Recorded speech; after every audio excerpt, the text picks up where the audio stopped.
Segundo livro de Reis, capítulo 10. Na cidade de Samaria moravam 70 filhos do rei Acabe. Jeú escreveu cartas e as mandou às autoridades da cidade, aos líderes e às pessoas que tomavam conta dos filhos de Acabe. A carta dizia assim: vocês estão encarregados de tomar conta dos filhos de Acabe. E tem carros de guerra, cavalos, armas e cidades cercadas de muralhas. Portanto, assim que receberem essa carta, escolham o melhor e o mais capaz dos filhos do rei, ponham no trono do pai e lutem para defendê-lo. As autoridades de Samaria ficaram apavoradas e disseram: como poderemos ir contra Jeú? Se nem o rei Jorão, nem o rei Acasias conseguiram fazer isso? Aí o oficial encarregado do palácio e o oficial encarregado da cidade, junto com os líderes e as pessoas que tomavam conta dos filhos de Acabe, mandaram a Jeú essa mensagem: nós somos seus criados, estamos prontos para fazer tudo o que o Senhor disser. Porém, não vamos colocar ninguém como rei. Faça o que acha melhor. Então Jeú respondeu outra carta em que dizia o seguinte: se vocês estão do meu lado e estão prontos para seguir as minhas ordens, tragam as cabeças dos filhos do rei Acabe para mim, aqui em Jezreel, amanhã a essa hora. Os 70 filhos de Acabe moravam com os principais cidadãos de Samaria, que os estavam criando. Quando receberam a carta de Jeú, os líderes da Samaria mataram todos os 70 príncipes.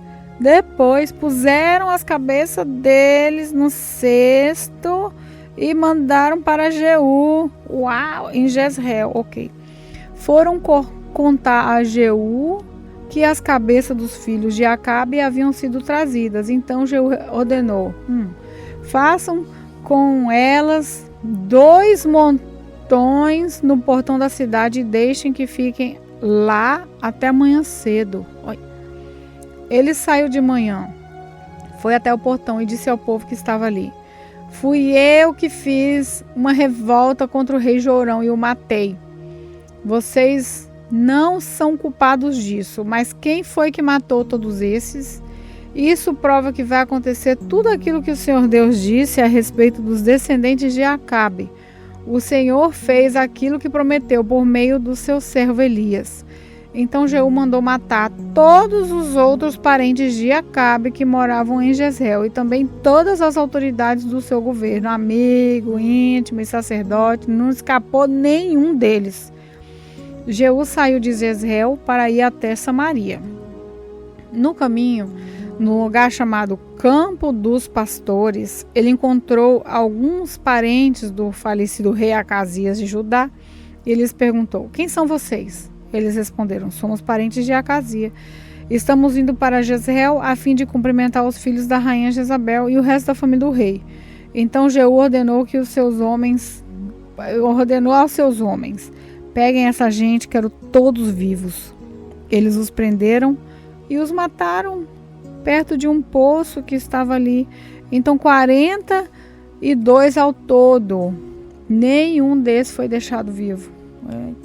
Jeú saiu dali e no caminho encontrou-se com Jonadab, filho de Recabe, que havia ido falar com ele. Jeú cumprimentou e disse: será que nós dois estamos pensando do mesmo jeito? Sim, respondeu Jonadab. Então, me dá sua mão, disse Jeú. Eles apertaram as mãos e Jeú ajudou Jonadab a subir no seu carro de guerra. Jeú disse: venha comigo e veja você mesmo como sou dedicado a Deus o Senhor. E Jeú levou-o no seu carro para Samaria. Quando chegaram lá, Jeú matou todos os parentes de Acabe, não deixou nenhum vivo, conforme o Senhor tinha dito a Elias que ia acontecer.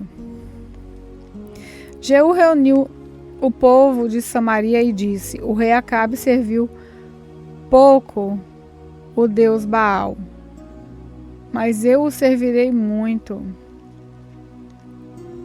Portanto, reúnam agora todos os profetas de Baal, todos os seus adoradores e todos os seus sacerdotes, que não faltem nenhum, pois eu vou oferecer um grande sacrifício a Baal, quem não vier será morto. Mas esse foi um jeito de Jeú enganar os adoradores de Baal para poder matá-los.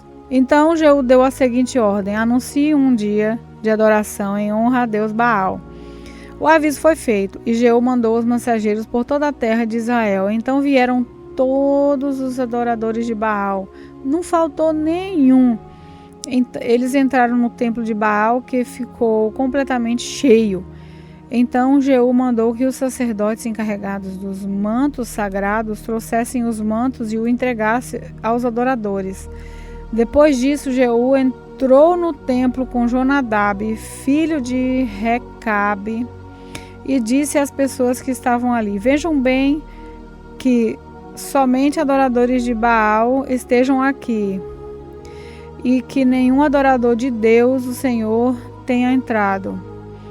Aí ele e Jonadab entraram para oferecer sacrifícios e queimar ofertas a Baal. Jeú havia mandado que 80 homens ficassem do lado de fora, dando-lhes a seguinte ordem: matem todas as pessoas que vou entregar a vocês. Quem deixar uma delas escapar pagará com a vida por isso.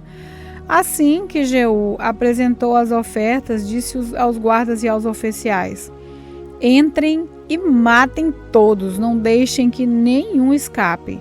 Eles entraram com as espadas na mão, mataram todos e jogaram o corpo para fora. Então entraram no santuário interior do templo, levaram para fora as colunas que estavam no templo de Baal e as queimaram. Também destruíram a coluna de Baal e no seu templo e fizeram esse templo virar uma privada que existe até hoje. Foi assim que Jeú acabou com a adoração de Baal em Israel, mas ele não abandonou os pecados do rei Jeroboão, filho de Nebate, que levou o povo de Israel a cometer pecado e adorar os touros de ouro que ele havia colocado em Betel e Dan. O Senhor Deus disse a Jeú: você fez com os descendentes de Acabe tudo aquilo que eu queria que fizesse. Por isso prometo que até a 4ª geração os seus descendentes serão reis de Israel. Mas Jeú não obedeceu de todo o seu coração à lei do Senhor, o Deus de Israel, nem abandonou aqueles mesmos pecados que Jeroboão havia feito o povo de Israel cometer no passado. Nesse tempo, o Senhor Deus começou a diminuir o território de Israel.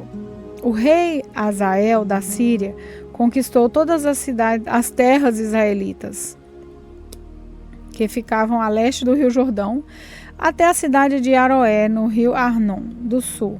Isso incluía as regiões de Gileade e Bassã, onde moravam as tribos de Gade, Ruben e Manassés do leste. Todas as outras coisas que Jeú fez e também os seus atos de coragem estão escritos na história dos reis de Israel. Ele morreu e foi sepultado em Samaria, e o seu filho Jeoacás ficou no lugar dele como rei.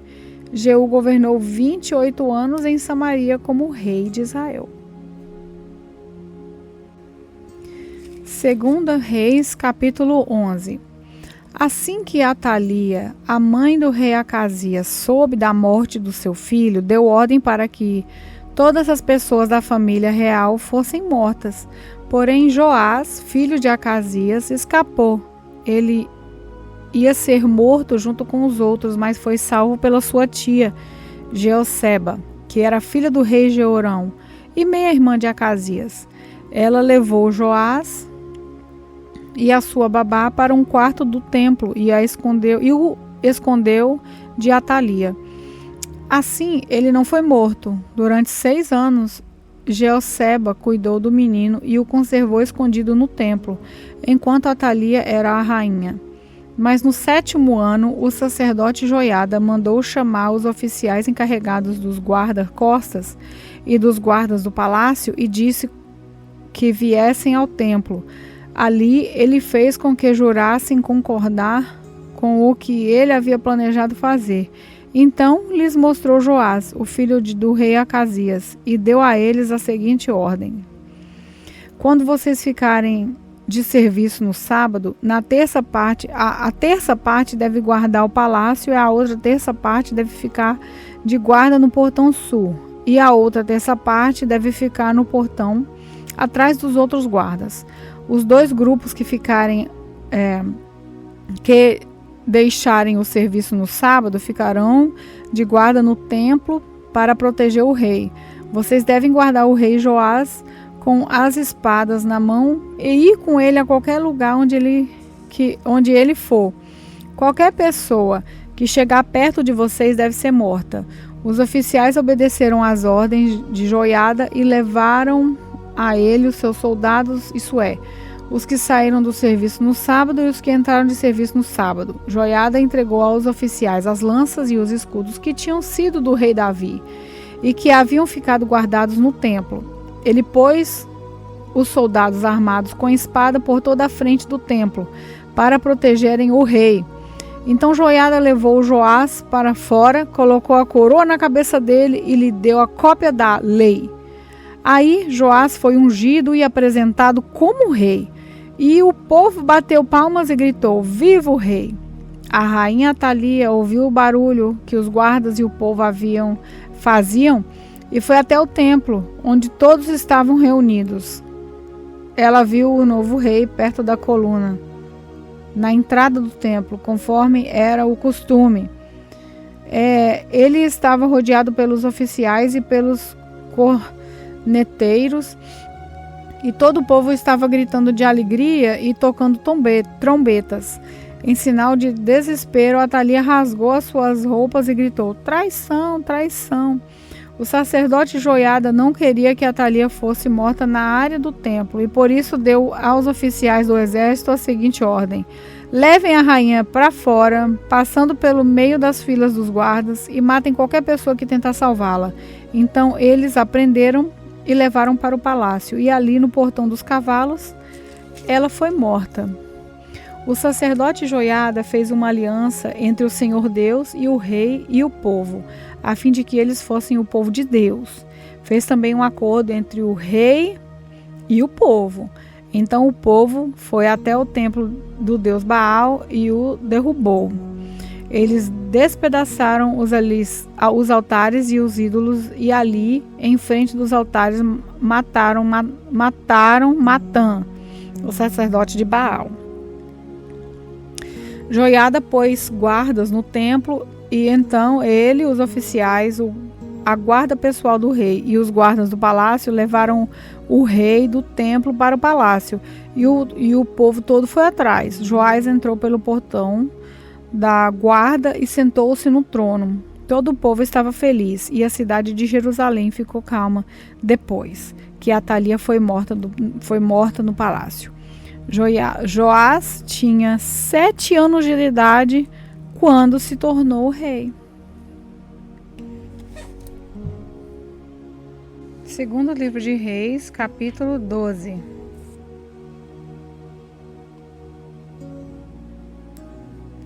No 7º ano do reinado de Jeú de Israel, Joás se tornou rei de Judá. Ele governou em Jerusalém 40 anos. A mãe dele se chamava Zíbia e era da cidade de Berseba. Durante toda a sua vida, Joás fez o que agrada a Deus, o Senhor, pois o sacerdote Joiada o aconselhava. No entanto, os lugares pagãos de adoração não foram destruídos e o povo continuou a oferecer sacrifícios e a queimar incensos ali. Joás chamou os sacerdotes e mandou que eles ajuntassem todo o dinheiro recolhido no templo, isso é, os pagamentos pelos sacrifícios, os impostos do templo, o dinheiro das promessas e as ofertas voluntárias. Cada sacerdote era responsável pelo dinheiro trazido pelas pessoas que ele servia. E o dinheiro era para ser usado nos concertos do templo. Mas no ano 23 do reinado de Joás, os sacerdotes ainda não haviam feito nenhum concerto. Por isso Joás chamou Joiada e os outros sacerdotes e lhe perguntou: por que vocês não estão consertando o templo? De agora em diante, não fiquem com o dinheiro que receberem, mas entreguem para que os concertos possam ser feitos.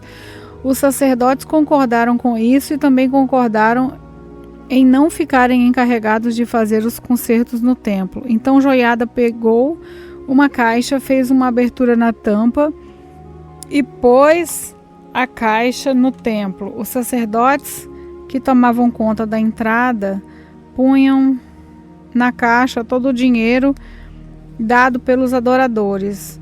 Quando viam que já havia muito dinheiro na caixa, o secretário do rei e o grande sacerdote vinham, contavam o dinheiro e o punham em sacos. Depois de registrarem a quantia certa, eles entregavam o dinheiro aos homens que estavam encarregados do trabalho do templo. E estes pagavam os carpinteiros, os construtores, os pedreiros e os cortadores de pedra. Também compravam a madeira e as pedras para os concertos e pagavam todas as outras despesas necessárias. No entanto, nenhuma parte do dinheiro era usada para fazer taças de prata, bacia, trombetas, tesouras de apagar pavios de lamparinas ou qualquer outro objeto de prata ou de ouro. Todo o dinheiro que era usado para pagar os trabalhadores e para comprar o material dos concertos. Os homens encarregados do trabalho eram honestos em tudo, e por isso não havia necessidade de pedir que prestassem conta do dinheiro. O dinheiro das ofertas para tirar culpas e das ofertas para tirar pecados não eram colocados na caixa, mas ficava com os sacerdotes. Nessa época, o rei Hazael da Síria atacou a cidade de Gate e a conquistou. Depois resolveu atacar Jerusalém. O rei Joás de Judá pegou todas as ofertas que Josafá, Jeroão e Acasias, que haviam sido reis antes dele, haviam separado para Deus, o Senhor. Junto com essas ofertas, ele pôs as suas próprias ofertas e todo o ouro que havia no tesouro do templo e do palácio e mandou tudo como presente para o rei Hazael. Então, Hazael desistiu de atacar Jerusalém. Todas as outras coisas que o rei Joás fez estão escritas na história dos reis de Judá. Os oficiais do rei Joás fizeram uma revolta contra ele. Então, dois deles, Josacá, filho de Simeate, e Josadabe, filho de Zomer, o mataram na casa construída no aterro que havia sido feito ao lado leste da cidade de Jerusalém, na estrada que desce para a cidade de Silá. Joás foi sepultado nos túmulos dos reis na cidade de Davi, e o seu filho Acasias ficou no lugar dele.